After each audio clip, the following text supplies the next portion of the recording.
Warriors, and welcome back to Gem into Crypto, episode 1125. Today is Friday, July 28th, 2023, and I'm King here to bridge the gap between community and crypto every day, Monday through Friday at 10ish. And today, right on time. Top stories: U.S. Senate approves national defense bill that also targets crypto mixers. Grayscale urges SEC to approve all Bitcoin ETFs simultaneously. Missing crypto millionaire found dismembered in suitcase being reported, and Bruce Lee avatar to teach martial arts in the metaverse. But first and foremost, of course, we're going to take a quick look at these prices on the day. Let's see, Bitcoin. Let me bring this up. There we go. All right, Bitcoin is coming in at $29,295. Even though I am seeing on some exchanges going up the highest like 29,800, but that's down 0.46%. Ethereum's at $1,871, down 0.11%. Ripple at number 4 at 71 cents, down 0.67. And it looks like we were right about Ripple. We said we thought at most to be able to pump to about $1 to $1.23 in the next few weeks or whatever, but it looked like it ran out of steam at that 70-cent mark. It didn't even make it back to a whole dollar. So again, if you're one of those people who bought anywhere near the all-time high, you're still some ways away, which is why we say, take the pump and go bit of Bitcoin. Let's see, number 8, Dogecoin at 7 cents, down 2.23%. And number 10 is actually Tron at 8 cents, up 1.17%. But I just want to throw in number 11 is Litecoin as that happening gets closer at $91, up 0.12%, while Polygon Matic actually slipped to number 12. Hey, I actually give it to the top 10 tokens. Of course, the ones really like 4 through 15. They've been doing some swaps and switches as far as what position, jockeying for that position. But they've been doing it for like the greater part of a year or two now, which is pretty impressive. Usually you don't see the same tokens in there past like 7 or 8 months. So to me, that shows market maturity, which is a good thing because we're starting to is not as volatile, right? It's not every 6 months is a new top 10 tokens, of course, excluding Bitcoin, Ether, and stablecoin. So essentially 8 new tokens have kind of been rotating in and out every 6 to 8 months, or I would say every like 4 to 6 months, but now it's starting to turn into like 8 months on average, if not at least a year now. So that's pretty cool to see. Trending tokens, WorldCoin is still trending as they come under more fire for some of their practices that might be sketched. DeepCoin looks like, and XRP is still trending. Fear and Greed Index actually dropped 1 point to a 51. Bitcoin dominance at 48.1%, Ethereum at 19.1%. They got an extra percent point overnight. And then really quick shout outs. Happy Friday, everyone. Satoshi Slim, JB, Crypto Night Train, Zyro, Holloway, Blockchain Bully, Bitcoin Madam, BK, Yemi, what up, though? Yemi, Cornelius, Nerd, Malcolm, Jaron, pardon me, Crypto CD, Bitcoin Shango, Jake said, who brought Bitcoin under 20K? LOL, I did. Are y'all waiting for 12K if you still didn't? I don't know, but as long as you are dollar cost averaging, you should be all right. What's going on, Jasmine? All right, welcome to the show, everybody. Let's get it started. Today is a FBF, of course, so feel free to call in. I'm about to put that link in the chat as I'm speaking. I need to actually put these AirPods in. Go ahead. Make sure they didn't switch the microphone up on me. I know how they like to do that sometimes. Hold on. Let me check it out. Make sure we still got the right mic. And we do regular microphone because I know how they like to play. They try to switch the microphone on me. All right, let's get into it. Top story of the day. Actually, first, let me go ahead and put this link in the chat. Feel free to call in whenever. If you have any comments about the stories yesterday, feel free to call in. I know I had to run. Or if you have any comments about stories today or your favorite shit coin, whatever it is, call in and let the world know. Please turn on your camera. It makes the internet more interesting. All right. Top story of the day. U.S. Senate approves national defense bill that also targets none other than crypto mixers. That's right. This is what I was telling you. Hey, listen, this has probably been the first year the regulatory cycle has lasted this long. If anything, that's the reason why it's not a pump. Usually we get that regulatory cycle from January to, if they're going to go crazy, to April type of deal, right? You get, Martin Luther King Day, so let's say January 21st, all the way into about April, May-ish. Like soon as summer starts, usually the regulatory cycle ends. Why? Because they have to, listen, they have appearances to keep. These are politicians and regulators. They have to be at their parties at the Hamptons, the White House, D.C. events. There's money to be spent. They're not just stealing from us 24/7 not to spend the money. So usually they're offline again during the summer. So I will say it's been pretty interesting this year that the regulatory cycle has continued to and through the summer now, staying strong to August. That's kind of incredible, people, if you really look at it. And I think it's saying a lot about the industry, not just what's happening this year, but what's to come, especially next year after the happening. If they're working overtime right now, going until like 8-9 months of just straight regulations, that's because they expect the happening next year and everything thereafter to be crazy, like to be huge. So they are working overtime to try to figure this out right now. But again, this is U.S. Senate approves national defense bill that's targeting crypto mixers.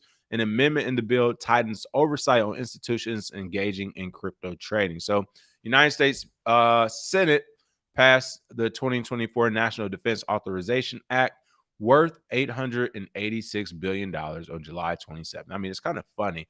When do we ever expect to end national debt here? The bill includes a provision targeting crypto mixers, anonymity. I can never say this.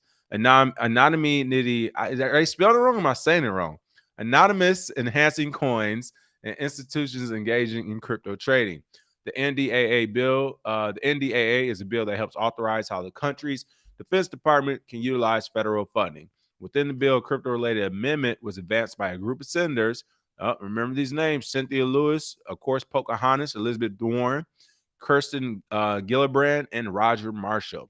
The amendment was created with provisions taken from the Digital Asset Anti-Money Laundering Act, which was introduced back in 2022, and the Responsible Financial Innovation Act, which aims to establish guardrails to prevent another FTX-style event from happening within the industry. Really quick, FTX happened because of the likes of YouTube itself, Kevin O'Leary, the Kevin O'Learys of the world, and every other influencer or big name that just wanted to check the clear. I mean, hell, you could say it was Steph Curry, LeBron James, and Tom Brady help as well. So for them to say we need to establish an amendment or a bill or anything to prevent another FTX style event, no, that had nothing to do with safeguards or guardrails. That had to do with specific humans getting their money and then more humans being greedy to get money and to somehow live like an NFL or NBA superstar by just buying into FTX. I mean, when you say it out loud, it's pretty funny. But no, I don't think we need guardrails and acts to do that. A. B, this is kind of like what I was telling you about yesterday being a loss, because all they're doing, as we can see now on the federal level, they're divvying up the pie. They're literally splitting up the pie, who's getting what, and creating new bills. So one day it's Congress creating something, literally the next day it's Senate creating something. A few days from now, the president is going to say something to create something. Like the whole point is that the federal government get as much market share. Think about it this way. Think of it as we say Bitcoin dominance and Ethereum dominance. Start thinking about regulatory dominance, specifically the United States, but we can go globally if we need to. But just right now, thinking of a U.S. regulatory dominance, what would you put that percentage point at? 2 or 3 weeks ago, I would say a year ago, I would have had it like maybe 3%. Now they're creeping up to 10%. That's a big 7 in a year, people. I'm telling you, that's a big 7% in a year.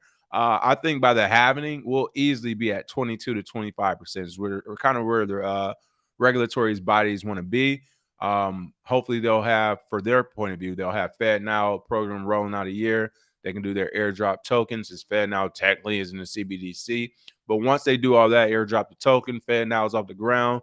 They throw in a few more laws, regulations, make the sheep listen. We got a few more Tyrones being cloned. Once all of that happens, then I can see the regulatory dominance easily reaching, I say 35, like 44%. But that's going to be plenty for the United States to really start swinging its weight around. So that's what I keep telling you, this is a 50 to 100-year plan. So every time you see something pass or being discussed, I hate to be the Debbie Downer, but think worst case scenario from a sovereign private individual standpoint, from an individual citizen standpoint, as far as their capital that's going to be taken. Every law, bill, act, as you can see, needs to be funded. This one's is worth $886 billion. All these bills and acts have task forces attached to them, have politicians attached to them. They all cost money. This is a big money game. If anything, I also argue this is a derivative of Bitcoin itself, because instead of our federal government actually just buying Bitcoin and not even worrying about all this, instead they're creating the bills, the laws, more paperwork, more things we need to learn or not be told until it's too late. But at the end of the day, To me, this is a bad thing. It's more government getting control, or at least what they think is control of the blockchain sector, of the crypto sector, of the Bitcoin sector. So that's what we're looking at right here. But I don't know. You all let me know in the comments what you think. But it definitely seems like that's what they're trying to do on my end. All right. Let me see. Speaking of which, let's see. Bitcoin, Black Bitcoin Key says someone's talking spicy early in the week. Where they at now? It's Friday. Hey, go ahead and hit that call and link. Satoshi Slim says, stop rushing, King. Like running lines just sounded out. Oh, anonymity. Oh, there we go. Hey, appreciate that, Satoshi. My guy. That's what I'm talking about. That's a real friend right there. All right, it's anonymity. Anonymity. I still messing it up, but I'm trying. That's hilarious. All right. Oh man, I think we got a crazy delay on this right now too. By the way, I hope it's not that bad on your end, but I'm seeing a delay on mine. All right. Listen, I grew up initially in Detroit public schools, and I went on over to North Carolina public schools. Neither were better than the other. All right. What else do we have going on? Grayscale. Hey, shout out to Grayscale. I actually like this idea. I think this is a great idea. Grayscale is in the news as they urge the SEC to approve all Bitcoin ETFs simultaneously. I think that's a great idea. Grayscale's ETF was previously knocked back by the Securities and Exchange Commission.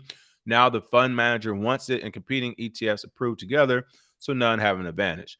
So first and foremost, I will say if you can't beat them, join them, and that's essentially what Grayscale has done here. I'm not mad at them. It makes sense. I get it. This is like what I've seen a lot of professionals who come over to this space do. I am not mad at you, Grayscale. All I'm saying is that there's a very high likelihood it will backfire. And what's that backfiring? That's you trying to snuggle up with the feds. You trying to be friendly with the government just to get your agenda met. If you don't believe me as far as it backfiring, ask Coinbase. I saw an article today that we're not covering where essentially, I guess Coinbase is one of few crypto businesses and organizations that are now part of this new act or whatever the government is doing. But because they're a part of it now or something, or this new bill, because they're a part of it, they now have to use those guidelines and set a rule. So essentially, they just got new sets of rules. Or I won't even say new, additional set of rules overnight. They also need to abide by, and you better believe it's going to cost some money. So that's to me what they get for playing ball. Grayscale's doing the same thing here, and you know what? I say too many fucking away games. Like, worry about you, not the entire. We all should get ETFs together. You're saying that because BlackRock's in the house. I get it, and I agree with it. They're saying, hey, what's the, bring honey, not vinegar to attract bees. So that's essentially what Grayscale is doing. They're like, we can't fight the SEC. They've already, throughout our ETF application, they've already denied us. So we're not even in the mix, right? No amount of shouting is going to make this happen. No amount of lawsuits. Nothing is going to make the SEC bulge. They're running as a gang. They're operating as a gang. We can't control them, right? So they're saying instead of like pressing the SEC to do the right thing and to let Grayscale get an ETF since they were an earlier applicant, they're saying, hey, we're not even asking you to give us one first or give any other competitor to BlackRock one first. We realize we've lost that battle. BlackRock has 500 and some ETFs to one. That's not strange. We get it. They're probably going to get it as well. They're saying, can we all just get it at the same time, make this thing fair? I mean, that's all like really this industry, when you're talking Bitcoin specific, has asked for. It's just like a fair chance, proof of work. Whoever mines it gets it. Whoever buys it first gets it at that price, right? Like all people have asked for is a fair playing field. And that has been craziness coming from the U.S. government. Fair? Hell no. Listen, I already told you, I worked for Admiral before. He said, and that's always funny when they're talking about inner city people be jumping people. You know how they fight. My Admiral said he doesn't believe in a fair fight. While we were in Syria dropping bombs off the coast of Syria, he said, I don't believe in a fair fight. If it's up to me, we are going to kill every last one of them, and I will not lose not one of you. He said, if I lose one of you, I hurt him. He don't want to do it. He'd rather kill everybody on the side. It won't be a fair fight. We're going to use missiles. We're going to use overpower. We're going to use the Navy. We're going to use it all. My point is, it will not be fair. So I take that same lesson over here with Grayscale, urging the SEC to approve all Bitcoin ETFs simultaneously. We know this is not a fair playing field. They definitely understand that as well. They're being overwhelmed, and they're waving the white flag. My only thing from Grayscale is that even if they were to do it, it still wouldn't be an even playing field. Like they would still do something to give BlackRock the edge. That's the point of having those friends in high places. But they're urging, of course, the SEC to approve and propose spot Bitcoin exchange traded funds, ETFs, at the same time to avoid one having an advantage. And BlackRock says that's the point of having an advantage. They sent a letter regarding 8 spot Bitcoin ETF filings, including its own. And this is what I'm talking about. These people have an agenda. They're not here for the market. They're here for themselves and their contemporaries. Why only 8? I mean, just the other day when I was going over the ETF applications from like 2016 or whatever, 2013, I don't even know we got that far, but I mean, I'm looking at least at a minimum 17 to 20. So I'm not sure where they just got 8 from. Again, I do understand from a business point of view in their literature, of course they're gonna write 8. They're like, it's almost like me coming to the party or me going to the basketball game. It's like, yeah, I tell you what, when I get on the court with Steph Curry, Kobe Bryant, and Shaq, and Brown, we about to wash y'all ass. And everybody like, wait, what do you mean when you get on the court with all these people? Like, they're good, you're not. This is the same thing. It's like Grayscale is walking into the party like, yeah, hey, me and BlackRock came in together, and BlackRock looking at him like, I was coming anyway, bro. Like, I know the owner of the club. I was about to walk in. You just walked up next to me and told everybody you know me. Like, so that's what it looks like to me. They're trying to be a cool kid in a room and talk about other cool kids in relation to them. But again, if you really cared about the market, you'd be mentioning those kids who aren't so cool, who really got picked on and bullied by the SEC. I see or hear no mention of them. So you don't need to mention BlackRock and some of these bigger ones. Like they're okay. They'll figure it out. They don't need you, Grayscale. But thank you. Worry about yourself or worry about the rest of the market if you actually care. So it argued the SEC shouldn't pick winners and losers. I mean, they've been doing that, and instead make a fair and orderly decision. The letter claimed the SEC could approve the spot ETFs based on its approvals for Bitcoin future ETFs, saying the two funds are I'm just terrible today. I'm sorry. Inextricably linked. There it is. Grayscale added recent surveillance sharing agreements between Coinbase and the spot ETF providers are not a new ideal and claim they would not meet the SEC standards. No one's going to meet the SEC standards. The SEC, I mean, listen, you have to be perfect. And even then, if they ain't got enough money, you're not that perfect. So, yeah, no one's going to meet their standard. It's arbitrary. I mean, it's literally on the shoulders of one man at this point, Mr. Burns himself. So, no, you're not going to meet that standard. You have to woo him. And it looks like the only way to woo him is either with a lot of money or to be related to him or have him be your godfather. So I don't know, have a baby, call him up and be like, I know we never met, but I'm in the crypto game and I want you to be the godfather for my daughter, if you understand what I'm saying. He'll get it. He'll understand. He'll do it. But here it is, Grayscale's tweet about these spot Bitcoin ETFs. Again, I think this is a great one, a great idea, but it's not great for the market as much as they'll help certain people. And here are some of these ETF filings: Invesco, BlackRock, Valkyr, Van Eck, Wisdom, Fidelity, and ARK Invest. And I just want to point this out. BlackRock doesn't need Grayscale help. Valkyr doesn't need Grayscale help. Invesco doesn't need their help. Van Eck doesn't need their help. Wisdom doesn't need their help. Fidelity definitely doesn't need their help. And ARK is doing just fine without them. So again, if they really cared, they should have mentioned the little guys and gals who don't have this notoriety to make a Cointelegraph headline in order to push this equal and orderly ETFs for everyone, not just for the 8 big ones out there. So, yeah, that's pretty interesting. But again, we'll see what happens with this. The ETF decision is still looming. I can actually see that happening, though. I can see the SEC, in order to repair their reputation and image and some of the damage is done by dropping the ball on FTX and all these other things, I can see them approving all the FTX or ETFs at one time. And here's the biggest reason: the money. If you simultaneously approve 8, 9, 10 ETFs, especially the size of BlackRock, Fidelity, ARK Invest, and some of these other, even Grayscale, right? If you approve all those at the same time, that's all. I mean, Gary, I know you watching too, Mr. Burns. At least give me a shout out when you go to this SEC hearing next time. But because this is a freebie for you.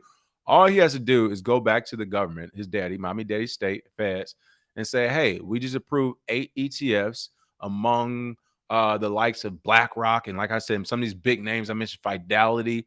We need a bigger task force. We need more agents. We need more overtime. We need more money. And they're actually going to get it off of that one Why? Because there's so many all at once. So I can see them actually flooding the market, and then that, of course, would make the crypto market happy because, like, at this point, there's a lot of professionals who, again, have just transferred from different industries over here. So they're not really Bitcoiners or even crypto folks who really uh, care about the messages and the ethos behind it as much as they are here to make a quick buck. So as soon as many people see that the SEC approves all this stuff, they're going to go crazy. Oh, yeah, I'm excited. Yes.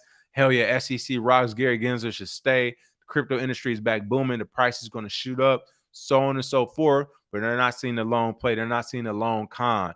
The game is to make all that happen, all that exuberance happen. The money flows in, all this activity. And at the same time, Gary going to go back to the government and be like, I mean, hey, Denzel, hey, Lonzo, training day. If I'm not here to watch him, who going to watch him? Hey, don't worry. I'm just going to tax him. It's a long time client. All right. So it's the same thing here. Once all this happens, the exuberance happens, there are 8 different ETFs, the money's up. The SEC is literally going to go to the Senate and Congress and be like, I mean, you don't want an FTX on your hands. I need more money to watch this. Last year, we were operating at this budget with no ETFs. This year, we're operating at the same budget with 8 ETFs. Not only are they ETFs, but you have the ones like BlackRock and Fidelity that has a ton of analysts. Like, we need more people to regulate all of this, and they're going to get it. And once they get it, that's when they retroactively go to fuck you, just like they did with the ICOs. Now that we got the big bills paid, we got a bigger task force, we got all these people, let's put this money to use. Any and everything. I don't care if they cough the wrong way. They spit their gum on the sidewalk in Singapore. Go grab them. Go get them. Slash is coming. They're going to retroactively go back to this year or next year, whenever they approve these ETFs and everything else, and they're just going to do a swipe. Anybody they can't get, they're going to send to IRS.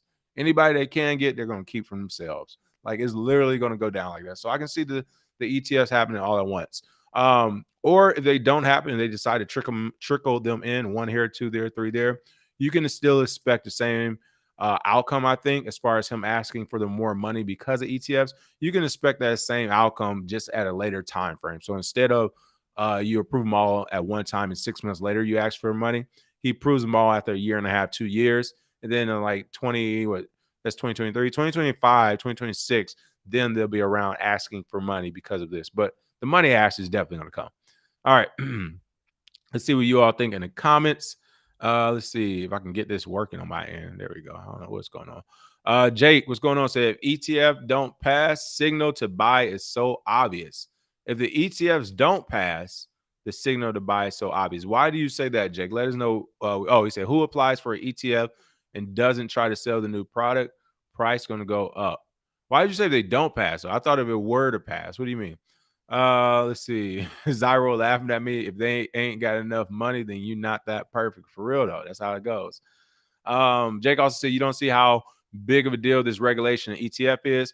We are about to go parabolic. Bitcoin holders 2024 and 2025 are going to be lit. I definitely agree with you on that. Let's see. What else do we have going on? Hey, let me, I don't know. Where are all the shield coiners at? Call in these shield coiners. I want to hear about some of these new tokens you all are in. Go ahead and call in and let me know. Bitcoin Shango said, call me jaded, but at this point, anyone who listens to the government and politicians about Bitcoin and crypto gets what they want. I agree, but the only issue is that the majority still listen to them. The majority still listen to them. So yes, it's going to be damaging to these individuals as well as the market. And honestly, that's where the dips are going to come from. If anything, some of the bigger dips are coming from the misinformation from the government, but we don't want to scream market manipulation on their ass, huh? Let's see. Somebody said it earlier. The picture is super clear, new camera. No, it actually isn't a new camera. I guess maybe Restreamed is upgraded. Whenever it's bad, either bad sound or bad video, it's not on my end. I mean, everything I have is brand new, super upgraded, new MacBooks, new microphones, new everything. Internet is high speed. I seriously think it's usually the apps that we use. So like if we use a Zoom or right now Restream, some of these, I'm pretty sure it's that. It's not us usually. So unfortunately, it is what it is. But I'm glad it's clear. You can see my tired face in the morning. All right. What else do we have? Yeah. Satoshi said, Slim said, we are a hella minority and we will be for a while. As far as the people not listening to what the government say about crypto and Bitcoin, I fully agree. And that's why I say it's an issue. All right. Getting into some more spicier stories. Holy moly. Missing crypto millionaire found dismembered in suitcase is being reported. And before, hey, as soon as I saw the headline, I actually read some of this story because I was like, let me make sure I know what I'm talking about on this one, because it doesn't have to do with just like a raw crypto information to where I can analyze. I need to actually read it. As I was reading through this story, it was kind of obvious to me. Initially, I was like, oh, maybe it didn't have nothing to do with crypto. He just happens to be a crypto millionaire. And then I read he runs a trading desk and he owed debt left and right. I'm like, no, it was definitely crypto. Crypto did the job. I mean, listen, we saw this tale, whether it's a crypto tale or any other tale. You get to owing people money, especially the wrong people. They come in for you. Fernando Perez Al-Gaba reportedly ran a crypto trading business in Argentina and is suspected to have been murdered by a professional outfit, which makes this even worse, honestly. So rest in peace to him. That's unfortunate, regardless of what happened to debt. Some people would say you don't deserve to be murdered for that. A missing cryptocurrency millionaire and Instagram influencer based in Argentina has turned up dead, with police suspecting murder after he was found dismembered in a suitcase. According to several local media reports, crypto trader and crypto influencer Fernando Perez Algaba was reported missing on July 18th when he failed to return the keys to a rented apartment and answer his phone. His remains were found less than a week later on July 23rd by a group of children in the town of Ingeniero Budge, a province of the Argentinian capital. That's the part, to me, that's the worst. Like, to have kids find this, I mean, that's absolutely terrible. And for the people who did it, I mean, shit, can you find a better hiding place to where children aren't going to find it? Goodness gracious, like, that's terrible. So it looks like this is one of the images he posted on his social media accounts. I mean, again, I'm not going to judge, especially I'm not going to talk ill on the dead or anything like that. But just from a strictly, I want this person to invest in my crypto trading and stuff. Like, that's who a lot of people gave their money to. Once again, I don't know. I don't know what it is. He had that special sauce to him. He had that Punisher jacket. That's what it was. But people gave him money to invest in crypto. The suitcase contained amputated legs, forearms. Sound like Eastside Detroit. Authorities discovered a torso on July 24th after draining the stream where the suitcase was found. A head was found in the backpack a day later on July 25th. Analysis of fingerprints and tattoos identified the body as a missing millionaire, and an autopsy suggested that he was shot 3 times before he was dismembered. Well, that's actually a good thing. That's actually a good thing. That way he wasn't, tortured. I would definitely want to be shot first before I was dismembered. So that's at least a good thing right there.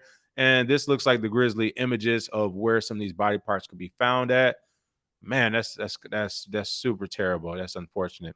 Investigators have reportedly suggested it may be the work of a professional outfit and believe the motive behind Al-Gaba's murder was possibly debt related. One possible suspect has already been arrested in connection to the case. Goodness gracious. Y'all might as well not even did all the shit of chopping them up and put them in bags and put them in streams. All you did was torture yourself. You gonna have those memories for forever in that imprinted in that brain. Like, you got caught a week later. Shit, this is like, okay. Man, I'd say they're not that professional. Al-Gaba said to have been a crypto trader in Buenos Aires, where he operated an office that employed 25 other traders.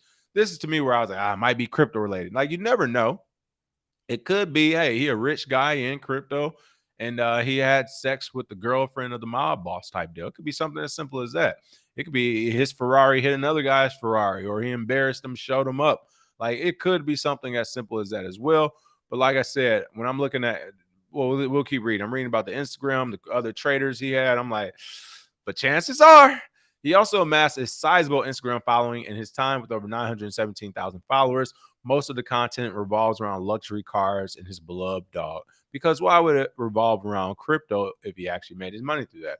It was reported that Al-Gaba had a $900,000 Argentine pesos debt, which is $3,300 debt in USD, and bounced checks. So that's multiple checks have been bounced. So again, I mean, this is a thing, people, especially in countries who aren't as wealthy as the U.S.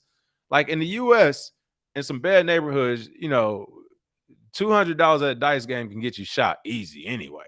Honestly, not even $200. Disrespect at a dice game can get you shot, like if not killed, to keep it real. So you're talking about a country that has a lower GDP than us, all this other information that goes into their actual debt.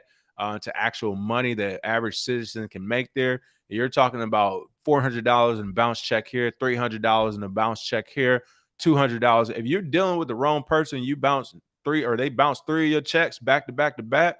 Again, it could be for a low number. The disrespect is dangerous enough, and it actually could be that. So again, that was $3,300 debt and bounce checks, plural, 1.2 million Argentine pesos, $4,400 owed to banks, and another debt of $70,000, again related to a bounce check. It might have been that one, though, to be real. It might have been the $70,000 bounce check. But again, this is crazy to see. In the late 2022, a spate of mysterious and sudden deaths of crypto billionaires caused wild theories. Of course, these are all different ones for different reasons. But again, this one, I mean, hey, you never know. But again, you got 25 traders and you owing people money and you on Instagram flexing. Woo-wee. Hey, listen, if it's anybody in that pot that you owe money to, that's a real gangster, you are breaking all the rules. You don't owe no gangster money, then get to flexing on Instagram and get to keep having a business and bouncing checks. Man, that's a lot of no-goes to a real one. So don't know what happened. Hopefully the police do settle it. That way we can, in the crypto community, figure out what happened in the closure. Is this a crypto-related thing? Was this something different? Because yes, it actually is kind of crazy, the amount of crypto millionaires and billionaires that get, unfortunately, killed. So that is what's going on there. Oh, we got somebody call in. Let's get that video up and I'll bring you on. Let's see. T Will said, how can you be a Bitcoin billionaire and not have $3,300? Hilarious. Jake, true. And that's why I was like making the distinction between our denominations. Was he a real millionaire or an Argentina peso millionaire? I agree. He might have been an Argentina peso millionaire and thought he was rich until he left the country, right? Then he left the country and came up north a little bit and was like, that don't get you far, right? Yeah, so you never know. Hey, Larry, what's going on? We got Larry in the chat. Let me see if I can actually bring him. Boom, there we go. Hey, Larry, how you doing today? Can you hear me? Larry, I don't think we got any sound. We got you on video. We just got to get you on sound. All right, so hopefully Larry can get that sound together. Once you get that sound, I'll bring you back on, Larry. See if we can get you, though. Oh, no, he just dropped. Maybe we're going to try to call back in. Somebody said, yeah, he was a peso millionaire. Hey, or listen, let me bring the story up. Hold on. We were missing a piece of his story. I didn't want to go into that side of it, but hey, you know what? Fuck it. It's a Friday. Let's get to chatting. I don't know. Listen, or he actually was a real millionaire and he was a gangster himself. Let's not about the obvious. It wasn't until recently tattoos, especially those showing on your forearms, hands, and face, were normalized. For those in the United States who don't know, in other countries, having showing tattoos like this on your hand, forearms, chest, head, stuff like that, that usually means you into some criminal shit. You on some gangsters type of time in many countries outside the U.S. Now, has that been loosening up and has been normalizing as well because of Western influence? Yes, that is true. But still, in many countries around the world, if you have a tattoo, you have basically told everyone in that country you're about some gangster shit. It is what it is. It's not fair. You judging looks, yep, all of that, and they mean it. So just judging his look, he could have been a G2. This couldn't have been some random people. This could be people he messed with. It could be his own gang. Why? Listen, homie, you got an operation with 25 people and doing this and that, and other than you on Instagram, you ain't kicked back. No, that's a violation right there too. So it could be a bunch of different things, but just looking at his picture, I mean, he doesn't look like he a slouch and he's gonna just get punked or whatever. So again, we could be looking at this from the wrong point of view as well. You never know. All right, we got Larry back in here, so we can get you on. Larry, what's going on? Can you hear me? Hey, what up, King? Yeah, I don't know. I didn't have a good connection before, so I had to try to restart it. But yeah, I just wanted to come in and say two quick things. I don't know if y'all covered the story with KuCoin or not, but yeah, apparently they're not doing business here in the US. And I, about a week or two ago, I opened up my KuCoin app and this message popped up, saying, oh, well, due to some regulation laws and things, we're not allowed to do business in your country if you either move to a different country or change your VPN to either do the KuCoin stuff. But I've been following you guys for about 3 or 4. Yeah, that's it right there. I've been following you guys for about 3 or 4 years now, and y'all always say, And I did pick up that iCoin wallet for Christmas last year, and so I did appreciate it. That heads up right there, y'all did save me and saved my Bitcoin there because it was safely on that iCoin wallet. I'm not even trying to plug iCoin or plug you guys or anything, but no, that tip right there legitimately saved my shit, or I would have to move to a different country or change my VPN just to get it off of KuCoin. And then the second quick thing is, I just want to know what your opinion is. What's going on with XRP? All right, so two things. So one, you may have missed the show. I know I've been going on weird times, so I'll take the blame for that. But no, I mentioned the KuCoin thing when it dropped. Yeah, we did mention that on here because that was coming down the pike. We saw that one. Another one, Bybit. I'm not sure they officially dropped, but I'm telling you all, people, Bybit is going to be dangerous. And of course, we already know Binance is as well. So it's either time for a new wave of exchanges or new part of technology, or straight up peer-to-peer finding locals, because it's about to get even tougher.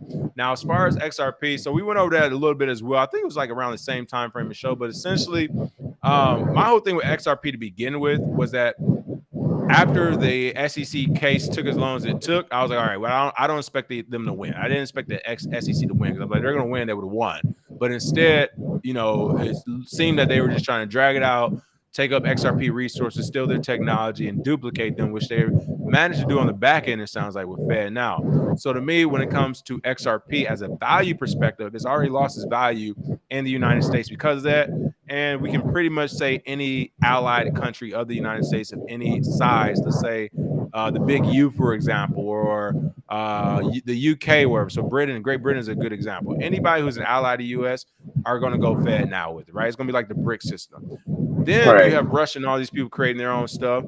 Like that will take a while. So during that time, right? While that's taking a while, I do see XRP getting into some of these different international communities they've been in. But as far as reaching their all-time high again at $3 some change, I feel like whenever this case ended will be our best indicator of how close they got to that. For them not even reaching, I think last week we said we thought they would reach $1.23.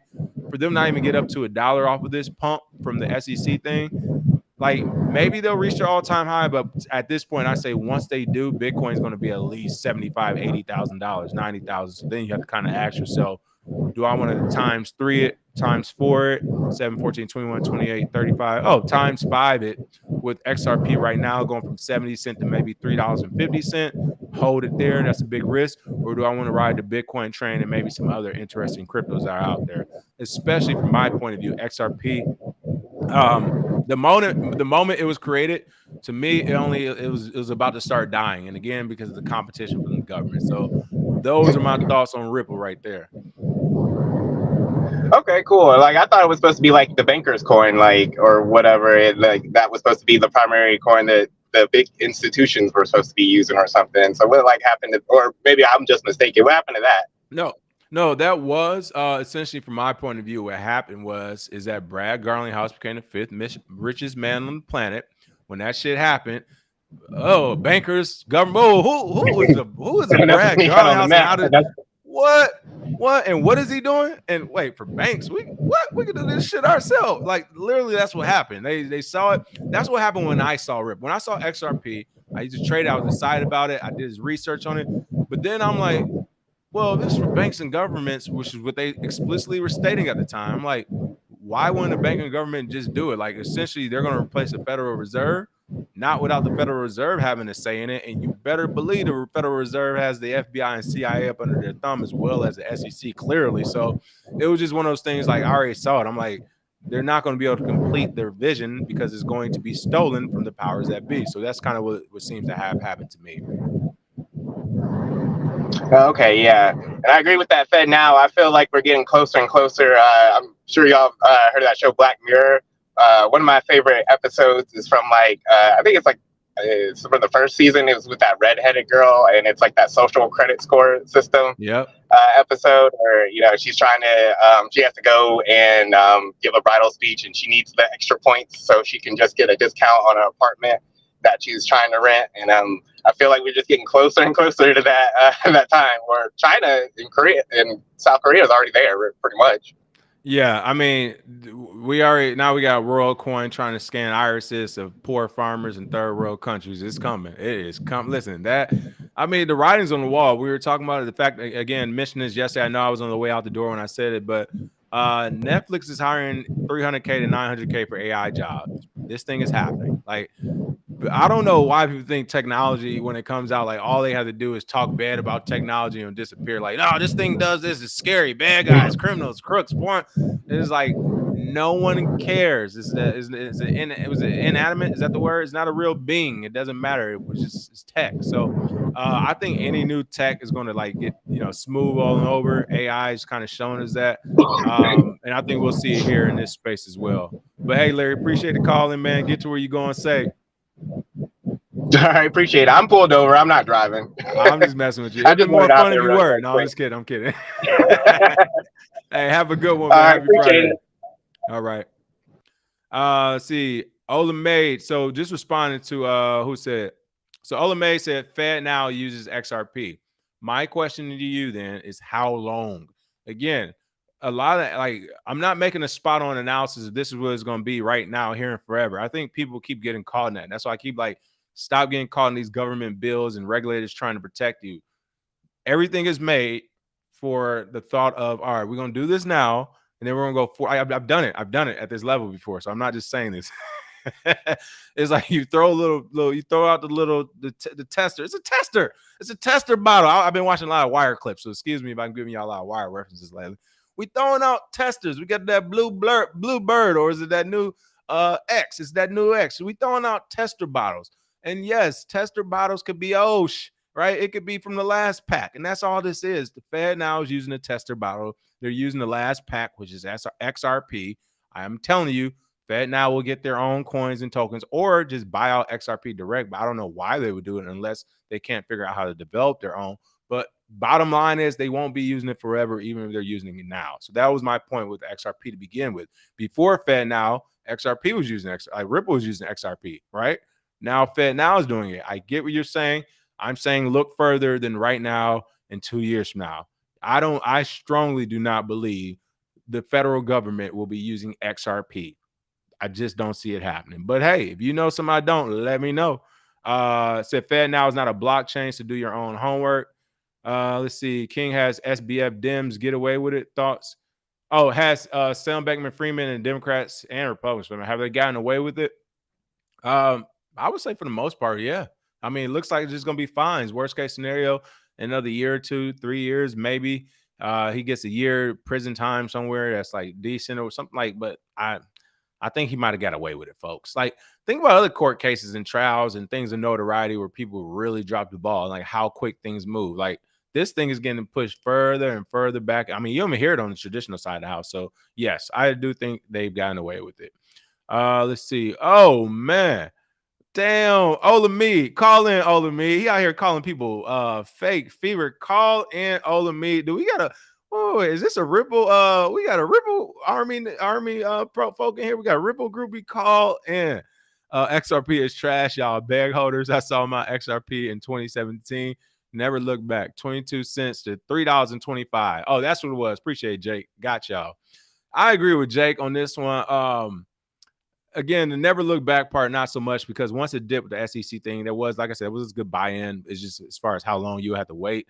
But I'm with them. I mean, listen, it wasn't supposed to be $3. Like, I don't think you all realized the climb to $3.25 was terrible. When I first started messing with XRP back in 2016, it was 0.006 or 8 cent.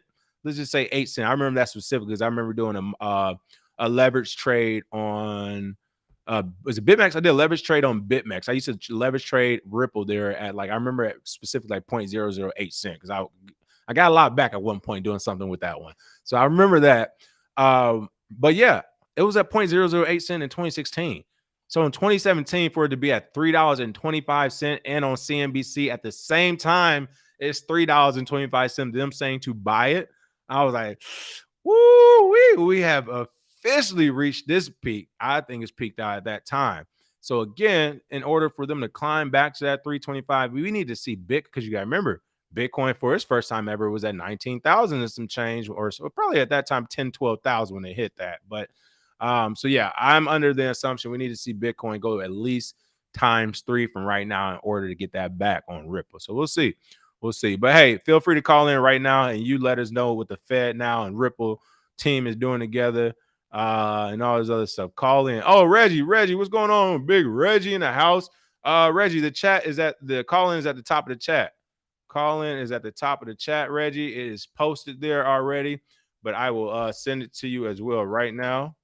Feel free to call in, Reggie. You know we miss having your wisdom here. Hey, Cryptonomics, call in. Don't be duck. Hey, we don't duck phase over here, especially when you was the one popping it. You can't be popping it and ducking now, Crypto, and call in with the camera on. If you're gonna do it, at least stand on the 10 and call in with it. It's nothing but talk. But that's the live stream. Feel free to call in. Of course, Reggie, I hope we can get you in here. Let's see. Maurice Thompson says it hurts trying to get close to family and friends to scoop some Bitcoin before they're happening. People see the problems with the government and money, but just want to complain and have the government save them. I know, man. Listen, it is crazy. It's Maurice, that's everywhere. I mean, it's everywhere where and I agree fully with you. That's why I say our nation, I can't speak on everybody else. We're not that intelligent. Like we really aren't. Like we literally right now have a nation of people complaining about so many issues. And as they complain, they use the dollar throughout the day.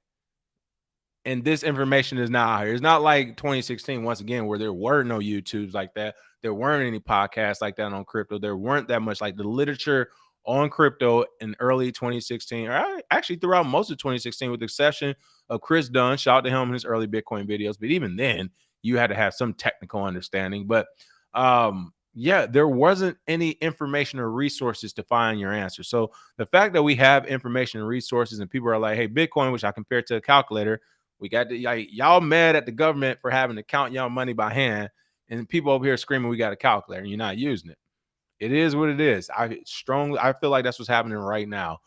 People are crying and complaining about the government, protesting everything, and then using the dollar, not understanding how an actual system of power works. It's low-key hilarious, man. I love it. I love it. I love to see listen, our government is a cold pimp gangster, all right? A cold gangster pimp, one of which either or. They have literally convinced everybody to be mad, complain, and hate everything about what's going on, and still empower the people they hate. That is essentially what happens every day. Appreciate that, Reggie. Reggie said Fed now does not use XRP. The Ripple infrastructure can interface with Fed now. Thank you for clearing that up, Reggie. But I was going to let them have it and just to get them to call in. I think that would have been even funnier because I was going to Google it live in front of them and figure that out. But they didn't take the bait. They didn't take the bait. Who else do we have? Let's see. Robert Vermute. What's up? Robert said Royal Coin has hype because the Chat GPT guy created it, but only 1% are active. It will be a huge rug. I agree because Chat GPT is only a year or two old, and all of a sudden you got Royal Coin. I'm not a dummy. We've seen this before. Use your audience, roll them over to a new audience. We get it. We get it. Let's see. Zyro says called theater for a reason. That is very true. I agree. I understand fully what you're saying, Zyro. I forget myself sometimes. Grand stage of life or whatever. Yep. I got you. Jackson said, my family think I'm cuckoo. They just don't believe in Bitcoin, XRP, or crypto. All right. Reggie, you can call in. Feel free to call in. I'm going to try to cover this last story, but hopefully we can get Reggie in. Crypto OG. Bruce Lee Avatar. That's right. Bruce Lee Avatar to teach martial arts in the metaverse. I mean, the story for the most part is in the headline. We'll go into it, but I just want to say really quick, I think this is a very, very, very cool idea. I think this is how people will become immortalized until we get the holographic images to just pop up in front of us from a box, whatever we decide. I do believe we're talking Black Mirror. I think the thing that happened in Black Mirror is possible. We're already seeing it. Essentially, AI and Chat GPT is downloading your consciousness in a form. It's not downloading the thought patterns, but there is downloading the data points. So I think we can get there one day, maybe 20 or 30 years, to where we can download a person's consciousness. Like, first, all it is like you give a person, let's say 1,000, go crazy, go a 2,000 question, essentially like tests to just ask questions about that person, their childhood, their grow up, their thoughts on this, thoughts on that, and why. You enter all those data points. I mean, you got a basic one right there. And then if you can get the AI, the machine learning to actually mature, and it can do things like, all right, you know, you start entering data points every year from the time you're born. Well, I guess your time you're born, your parents do it, but the time you're able to, let's say the time you're 6 years old to you're 26, you're entering data points every year. That AI is going to have a pretty good idea of what decisions you may make and think and so on and so forth. So you do all that, you bundle it up into an avatar that looks like you and you throw it in the metaverse or something. Oh, we got business. So for family estates, the Bruce Lee estate, Bernie Mac, great comedian, the Bernie Mac estate, right? Let's say AI and script writing, all that, they can recreate or redo jokes. You throw a Bernie Mac avatar in there with some brand new jokes. I'm watching it. I'm watching it. All right. So I think this is a novel idea. I know it's going to be bare bone and broad right now, but I think if it does mature, this could be something crazy to where family estates no longer have to pay for the funeral. Immortalize them, put them as an avatar in the metaverse, have them do a concert or teach a class or do something with some engagement and get that paid back, and you can pay for the funeral. You can pay for the kids of that family, the wife, the husband, so on and so forth. So I think it could be an interesting experiment in the metaverse. So again, those who wish to participate can do so by minting their avatars on the Polygon and Ethereum blockchains. Legendary martial artist and actor Bruce Lee, who died in 1973, is set to teach martial arts in the metaverse through a tribute event hosted by a social experiment platform to celebrate the 50th anniversary of the actor's passing. Metaverse project Byte City announced on July 26 that those who wish to engage with the avatar of the late actor can participate in the event by minting avatars on Ethereum and Polygon. The minting is set to open on July 27th at 9 a.m. for PST, so it's yesterday and today at 9 a.m. PST as well. So we got one more hour before it's going to be on Ethereum here. So again, this is Byte City, the immortalized Bruce Lee. I hope they do this the right way, because on the same thing, double-edged sword, this is one of those things where if you get wrong, you are about to tear into what could have been a new ancillary market in this overall crypto Bitcoin market. And the reason why is because if this is done wrong, people are going to be like, man, I knew this shit wouldn't work. It's too early. Tech is bad, blah, blah, blah. Like, it's just going to be so horrible. So the next time a person tries to do it, even with better technology and AI, everyone's going to kind of be like, oh, man, you remember Byte City? They trying to do the same thing, man. You know how that one looked. So I really do hope it goes over smooth, or at least semi-good. So it's like, oh, okay. Like, it wasn't great. It wasn't awesome, but I see where they're going. Like, they had a Bruce Lee avatar. They somehow got all his moves that he's done in movies and stuff and put it on the avatar and created a sequence to teach people. Like, this is actually possible from a technical point of view of coding this. I see like how it's possible. So I'm not mad. I love it actually. So again, it will remain, but I hope it works out. Let's see if we can actually see this. What is this? Bruce Lee? No Bruce Lee? A little funky commercial? What's going on? I want some Bruce Lee. I want some Bruce Leroy. So Byte City is the new metaverse on the be at, I'm assuming. Oh, that's pretty cool. All right, so that's Byte City. Bruce Lee's daughter collaborated. We're about to bring it to the metaverse. And shout out to Hong Kong for anybody who's ever been there. I'm not sure if it's still there, but when you used to fly into the Hong Kong airport and get out when you're about to go to the taxis or whatever, there was this huge, like basically, like I'm trying to see how to describe it, like the size of a field goal post. It was a wall of like Bruce Lee paintings and different stance and stuff. Like, it was so awesome. It was like this yellow paint or whatever. So if anybody ever been to Hong Kong in the comments and seen that in the last, I would say the last 5 to 8 years, let me know. But I know it used to be there. It was awesome. I've been to Hong Kong a few times. So that was pretty cool. Reggie, what's going on? We got Reggie calling in right now. You don't have a video feed, Reggie. So if you can hear me, you got to get your video feed together. But I hope we can get Reggie on here. Let's see what else. Oh, Upload the show. Is that what you all talking about? I'm just guessing. I just saw somebody say it's called Upload. I have seen a show called Upload. I didn't watch it, but I saw it pop up. Kevin Cummins said, download your consciousness into a new sleeve and live forever, King. Let's see. Okay, yeah, I think it is Upload then. Track said it was a show that had the same plot. You had a life insurance policy that let you live on by loading your consciousness into a virtual world. I think it was on Hulu and Amazon. Okay, Upload. I got to check that out there. I saw it, but I never watched it, so I definitely got to check it out. But I mean, people, there's a reason why everybody's talking about it, and it's like, it is literally from a technical point of view, working backwards. It is possible already, kind of. It just wouldn't be great. So another 10 years, like, I think it's going to be possible. And we got Big Reggie on the phone. Reggie, welcome back. I see on the phone on a stream. What's going on, Reggie? Welcome back. Long time no see. How you doing out there in that heat? I'm doing well. I like the heat. I like sunlight. There we Yeah, go. soaking What's it the in. new, Reggie? Stress, strife, and turmoil. You know how it is. You got any news for us in regards to your case or what's going on in the industry? What's the word? Uh, there's lots of news, but it's not strategic to blast it out in social media right now. But things are looking very, very, very strong for me. I think it would be fair to actually say I'm the father of DeFi now. Ooh, I like that. I like that. Let me ask you this, You Reggie. know, Why do you still have so many naysayers out there for you? What's your thoughts on that? uh, well, America has a interesting history, and in that history, there's a very, very firm caste system.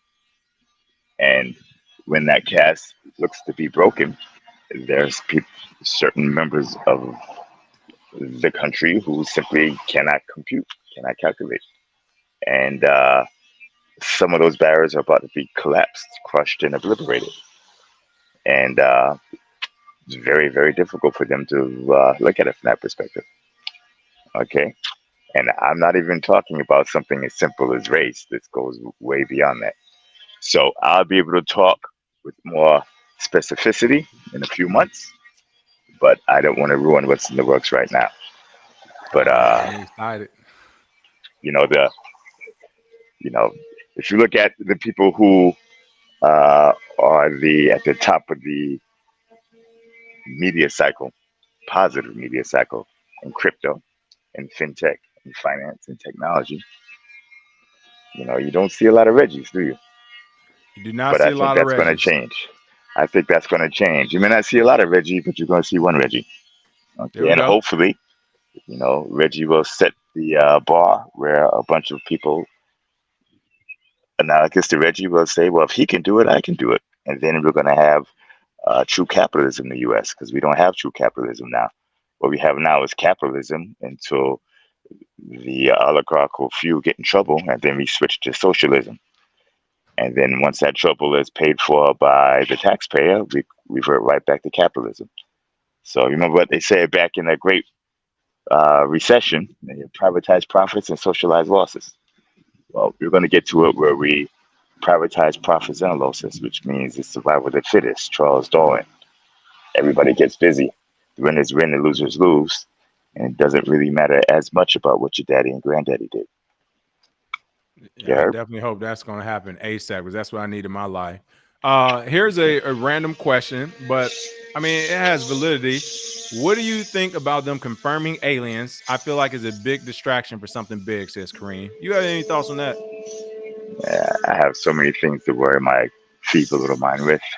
I can't have alien confirmations be part of it, you know? I actually said the same. I was like, look, I'm gonna worry about aliens when I start to really see them in mass right now. It's too much going on. So I thought we might have some action for you this week. It was you have one long-term cryptonomics, the one who I don't know what it is, what you did. Hey, listen, I think you messed with his girl or something. But he has smoke for you this week. I told him to call in Friday. You never know. We say your name 3 times in the mirror, you might appear, and you definitely appear. I'm not seeing them, Yeah. but hopefully we can have them on one day. Listen, all the naysayers who say X, Y, and Z challenge my ethics, my character, my capability, my accomplishments. You've never seen me back down from anybody. You've never Well, we seen me told be him that. anything We less than said, polite and hey, professional. we said he'll have the debate, so come on and have it. But hey, Yeah, cryptonomics. Yep, let's dance. let's dance, cryptonomics. Okay. Here's another one for you, Reggie. When it's coming to some of these laws and regulation that are passed down, any thoughts on that? Is that going to change the industry in any way? ETF Well, thoughts, anything? it's going to congeal it around the current power structure because you can't expect the power structure to do anything but to attempt to reinforce its position as a power structure.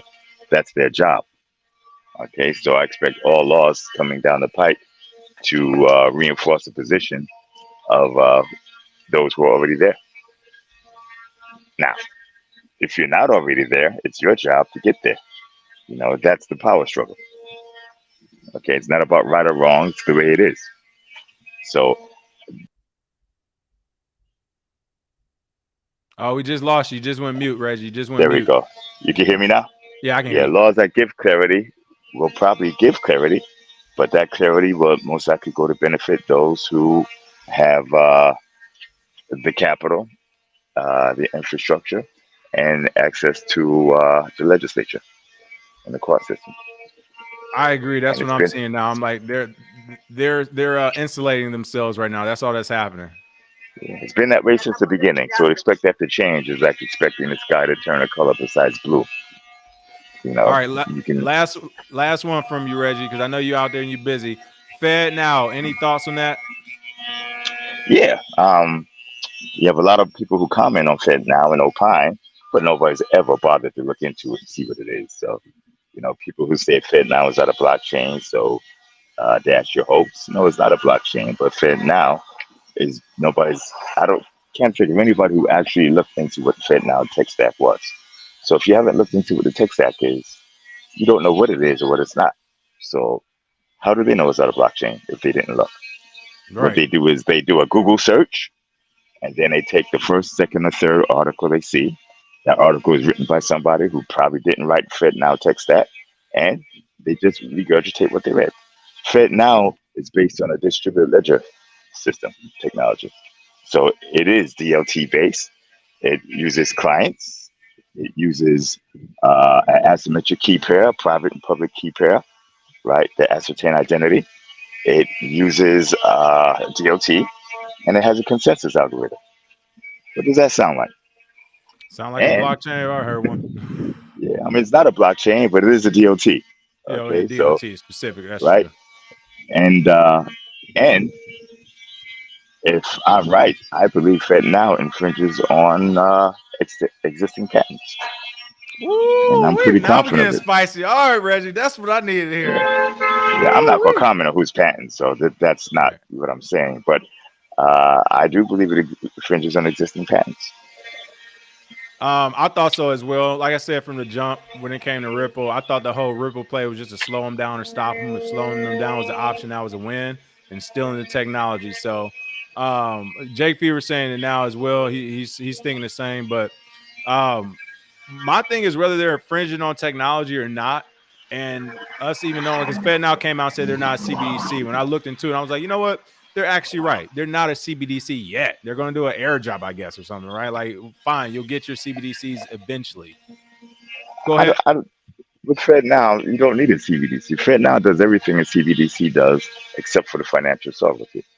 Do you really think the Fed wants to give out financial sovereignty?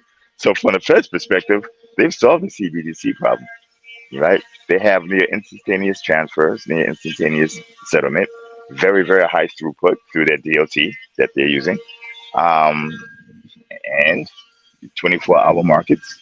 So, what would be the incentive to launch a CBDC now? I think it's more of the narrative around it, not necessarily. And that's the thing of even if, like, for people who don't like Fed now or don't like some of these moves, it's like there's not much things they can do to stop it. So that's my thing with I the know, CBDC. It's just more money. It's another derivative. It's another derivative. Really, that's all. but it's more money for someone who doesn't need money. The Fed prints money, so they don't need Ah, more money. You know, Shaka here, people say, well, CBDCs will take your freedom and they can just shut your money off whenever they want. Let's pretend you act like they can't shut your money off now, right? right, Whenever right. they think you do something wrong, they get a court order or not, they freeze your bank account. Okay, they get an injunction against you. So, people act as if the Fed doesn't have ultimate control over your finances right now, and the Right. government That's true. doesn't. Listen, for some reason, reality is just not very popular these days, and everybody wants to go into conspiracy theory. The reality is more interesting than conspiracy theory, and the reality is right here. So, anybody who wants to have a discussion or argument or debate on Fed Now, first things first is figure out what Fed Now is. Don't say it's not a blockchain. Anybody who says it's not a blockchain, ask them what the tech stack of Fed Now is. No. Right? If you don't know, then don't opine. Ask questions. You know how I There it figured it is. out? I asked questions. I figured it out. I didn't go say, you know, I think X, Y, and Z. It's confirmation bias. You have an idea, and then you Google search until you find something that matches the idea, and then you say, I researched it. You didn't research anything, right? You had, a premise that you wanted to be right. and you were looking for information that proved you right. Now, when you invest like that, you know what that's called? Broke. All right. Speaking of broke, last question for you before we call it the morning. Someone said, Kareem also said, is it safe to say Reggie is a crypto billionaire now? What say to you to that, Reggie? Well, put it this way. I don't think it's safe to say that Reggie's an idiot. So I wouldn't comment on whether I was a billionaire or not. But IRS incoming. put it this way. I can't even afford a shirt. I'm out here with my dog. Hey, you see? my man trying to get a shirt I can afford my companion. There we go. It's my South African companion. So it's just me and say, him. I can't afford a shirt. It start with a B. What's that dog called? It start with a B, right? Horrible. Is that what that is? Yeah. Shaka Hup. His name is Shaka Zulu.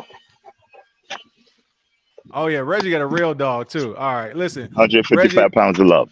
I was just about to say, Reggie, I already can respect you enough. I respect you even more because, hey, if that beast is listening to you, then you're doing something right over there. Hey, appreciate the call in. No problem at all, man. Hey, and Reggie's broke, Reggie. By the way, in case they ask, Reggie's broke.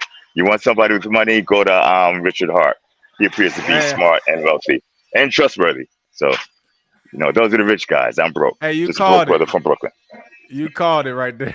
All right, Reggie. By the way, what happened? What happened to all the Richard Hart supporters in the Hex? Hey, you know what's good into it. Hey, where are the Hexicans? Call in, Hexicans. And don't say I didn't warn you. Right? Listen, can't say I didn't warn you. What's going on with Hex and Rich? What happened to Richard Hart? Do you have any insight on where Richard Hart is? Or post chain? What happened to the post chain sacrifices, Reggie? People sacrifice $1 billion. It was a sacrifice. That's not right. I shouldn't laugh. I take that back. I apologize. But you were warned, okay? And you don't have to believe anybody. If someone brings up a red flag, research it. A lot of people call me scam, etc. But you can research it. If I'm a scam, then multiple, patent offices around the world agree with me. So the US is a scam, and so is Japan. Soon, probably UK and the European Union. There's some pretty strong, scam backers, right? But Richard Hart, it pains me because a lot of brothers were really big followers of Richard Hart. Yeah. And then when they were warned with empirical evidence, what do? They called me a scam. So when was the last time you heard Richard Hart speak out in public? Well, that's what I was going to let you finish, but I was going to say this, people. If you believe, if you're saying Reggie's a scam, he's scamming all these people, I will say this. This man is out in public a lot and walking around. He's not at conferences behind the walls and only in the VIP. No, he's out and about. So I will say for sure, if it were true by now, people it's been 2, 3, 4 years. He's been out and about and nobody went to publicly press him. So on the flip side, Richard Hart, I've never seen out publicly. Maybe one time at an old conference, not even sure off the top of my head. I think WorldCoin, there was a lot of people there, or WorldCon. But yeah, I'm with you on that. I haven't seen Richard Hart out publicly. So that's a red flag as well to me. I'm pretty sure his lawyers told him to keep it quiet. But anybody who knows me personally and well, right? We may have disagreements. We have differences. Nobody will ever just doubt my ethics. Nobody will ever doubt whether I do the right thing, whether I sacrifice to do the right thing. Because I don't chase money. I grew up working class, middle class. Okay, family means most to me. You want to hurt me, you take my family. Taking my money means you just took something I worked for and I replaced. Shaka, come. And like I said, if Richard Hart wants to debate, it's still open, but I'm pretty sure his lawyers have told him to stop. So and really should stop quick, way before the lawyers told him. I got to respond to this. So Robert Vermuth is saying he initially said all the Hexicans got their money last cycle. Hex made a lot of people money, but only the first ones who got in early. To me, that sounds like BitConnect though. You could say the same thing for BitConnect. BitConnect made people a shit ton of money, especially those who got in early. So you can say that's that with the definition of a Ponzi. Yeah. Everybody, the early guys made money at the expense of the guys who came in afterward, which is the majority.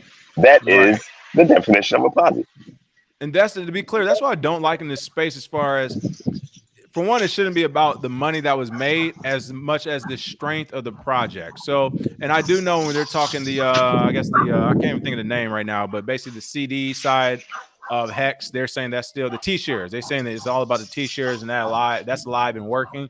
If that's the case, then the project to me is still a solid one. But if it's just a money thing, it's like, again, one Bitcoin is one Bitcoin. So what is money when you're talking to certain crypto folks? But I get what you're saying, Robert. But it's not alive and working. Here, it's a smart contract that relies solely and totally on an existing chain.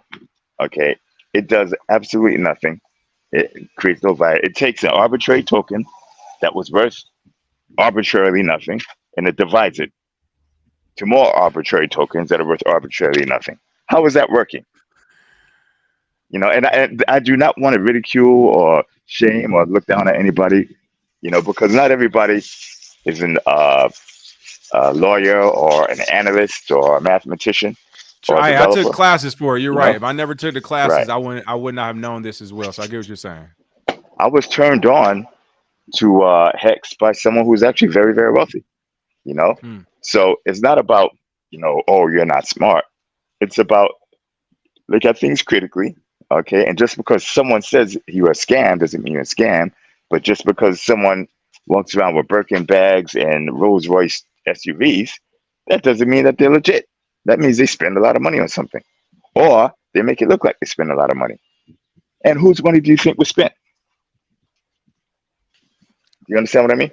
I actually take the Richard Hart thing personally because I feel he actively robbed people. Okay? You never have to worry about me turning him into the SEC's enforcement unit because honestly, I have big problems with at least certain members of that unit's ethics as well. And it's neck and neck of who I think is worth ethically, honestly. I agree I'm not with trying that. to Believe me, disparage him, I agree with that. And that's why I said, listen, that's why the snitching thing is real over here, people. Is the only reason I really say is because like you're snitching to another gang. When you go tell and you involve regulators, you're literally all you're doing is going from one gang A to gang B. Like they operate as a gang too. So I'm with you on that. Yeah. And I'm not even going to speak on all regulators. I'm not going to speak on all of a particular agency, but I do 10%. Know I have personal experience with a few, and my opinion and my experience, they're not trying to catch bad guys and vindicate good guys. It does not appear that's their goal. And maybe I'm wrong, right? I probably shouldn't even be saying this, so I'm going to take all that back. But that's one of my problems. Why I couldn't be a politician. The truth slips out even when it's not to my benefit. Well, luckily, if we go along with what they want us to believe, they don't watch us or listen to us, so you're fine.